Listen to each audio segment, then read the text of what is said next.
Hello বন্ধুরা, সবাই কেমন আছো? আশা করি সবাই ভালো আছো। আজকে আমি আরেকটা নতুন ভিডিও নিয়ে চলে এসেছি, যেটাতে আমি বলেছিলাম যে আইআইটি সাবজেক্টের অ্যান্সার। আচ্ছা, আইআইটি সাবজেক্টের আমি যে সাজেশনগুলো দিয়েছিলাম তার আমি সব অ্যান্সার নিয়ে চলে এসেছি আজকে। ঠিক, আর এই অ্যান্সারগুলো পড়ে গেলে তোমরা যে লং প্রশ্ন 5 থাকে, সেখানে 5-এর মধ্যে তোমরা 5 পেয়ে যাবে। আর 5-এর মধ্যে 5 নেবো, মানে 4 পেয়ে যাবে।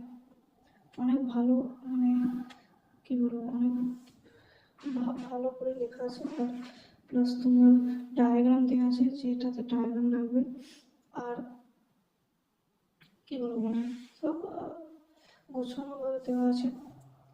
তো আমি বলবো তোমরা পড়ছো, পড়ো। আমি একটা প্রশ্ন দিয়েছিলাম, তার সাথে আমি অ্যান্সারও দিয়ে দিলাম, যা আমি তোমাদের বলেছিলাম। ঠিক, তো এই সাজেশনটা তোমরা কোথায় পাবে? পিডিএফটা, এই পিডিএফটা পাবে আমার টেলিগ্রাম চ্যানেলে। ঠিক, আমার টেলিগ্রাম চ্যানেলে তোমরা পাবে, লিঙ্ক ডেসক্রিপশনে থাকবে। যদি ডেসক্রিপশনে লিঙ্ক কাজ না করে তো আমি কমেন্ট সেকশনে দিয়ে দেবো। ঠিক, আর তোমরা কি বলবো, তোমরা ভালো করে পড়ো, ভালো করে পড়ো, যাতে কি বলে, মানে পরের যে টপার তোমরাই হতে পারো। আর আমি যে সাজেশনগুলো দিয়েছি সেগুলো পরীক্ষায় একদম 100% মিলবে। তা তোমরা পরীক্ষা হলে মিলিয়ে নেবে। তো আমার সাজেশন দেখে পড়ো। আর আমি আরেকটা কথা বলবো, দেখো, যেটা সত্য কথা, দেখো, আমি থিওরি হয়তো আমি সাজেশন দিতে পারি, কিন্তু যে নিউমেরিক্যালগুলো সাজেশন দিয়েছি সেগুলো কিন্তু 100%-এর মধ্যে 100% কমন আসবে না। তাহলে কমন কী আসবে? কমন আসবে যে ওই রিলেটেড আসবে। মানে দেখো, ভাবো একটা ফিজিক্সে আমি এফিসিয়েন্ট, মানে সিম্পল হারমোনিক মোশনের একটা নিউমেরিক্যাল আছে। ঠিক, এবার আমি আমারটাতে আছে ফাইন সাইন, ও সাইন জাস্ট একটা কিছু আছে, তো ওইখানে দিয়ে দিল 4 সাইন বা 3 সাইন। ঠিক, মানে দেখো, আমার অঙ্কটা একদম মানে সেম টু সেম পড়বে, কিন্তু কি বলবো, যে গিভেন ডাটাগুলো সেগুলো চেঞ্জ থাকবে। বাকি কনসেপ্ট একই থাকবে, তোমার কি বলবো, ফর্মুলাস একই লাগবে। এই তো তুমি ট্রান্সফর্মার অঙ্কগুলো দেখতে পারো এফটিপিলেও আমি ট্রান্সফর্মারগুলো নিউমেরিক্যাল দিয়েছি। ঠিক, তো ওইখানে কি, ওইখানে তুমি দেখতে পাবে যে হয়তো পরীক্ষায় ট্রান্সফর্মার অঙ্ক এসেছে, কিন্তু মানে আমার সাথে অ্যাকচুয়ালি ম্যাচ খাবে না।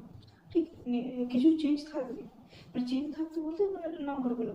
তো এই ওইগুলো তো তোমরা পারবে, মানে আমি তো মানে কেউ হুবহু অঙ্ক কমন দিতে পারে না, যেটা সত্য। আমি একদম সত্য কথাই বলছি।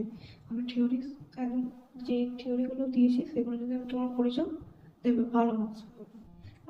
মানে আর তারপরে যে নিউমেরিক্যালগুলো দিয়েছি সেগুলো মানে সে টাইপের, আর সেইগুলো মানে আমি যেগুলো দিয়েছি আর সেই টাইপের যদি তোমরা প্র্যাকটিস করে যাও, তো তোমরা মানে যে অঙ্কই আসো তোমরা আটকাবে, মানে আটকাবে না তোমরা। তো এই বলে আমি ভিডিওটা রাখছি। আচ্ছা, আর আমি বাকি, তাহলে বাকি সাবজেক্টের সাজেশনের উত্তরগুলো কখন দেবো? বাকি সাবজেক্টের সাজেশনগুলোর উত্তর আমি বলেছিলাম মেবি কোনো ভিডিওটাতে, যে 2 এপ্রিল দেবো, মানে 1 থেকে 3 তারিখ, পয়লা এপ্রিল থেকে 3 এপ্রিলের মধ্যে। কিন্তু আমি ভাবছি দেবো কি না, তোমরা মানে নিজেরাই করবে। তোমরা কমেন্ট করে একটু জানাবে যে মানে আমি আমার দেওয়া অ্যান্সার তোমরা পড়বে না তোমরা নিজেরাই মানে বই থেকে খুঁজে তোমরা পড়বে। তাহলে আমি সেই মতন অ্যাকশন নেবো। যেমন আমি এই আইআইটিসটা আমি তোমার যেমন দিয়ে দিয়েছি অ্যান্সারগুলো, তো আমি কি এরকম বাকিগুলো করবো না? তোমরা যেমন বলবে, তোমরা একবার কমেন্ট করে আমাকে জানাবে যে আমি অ্যান্সারগুলো দেবো না তোমরা নিজেরাই পড়াশোনা করবে, নিজেরাই খুঁজবে। তো এটা একটু কমেন্ট করে জানাবে। আর আর কি বলবো তোমাদের, এই বলবো যে ভালো করে পড়াশোনা করো, মা বাবার মুখের কি বলবো, মা বাবার মুখ উজ্জ্বল করো, আর কিছু বলবো না। তো ভালো করে পড়ো। তো এই বলে আমি রাখছি। লাইক শেয়ার সাবস্ক্রাইব করে দেবো।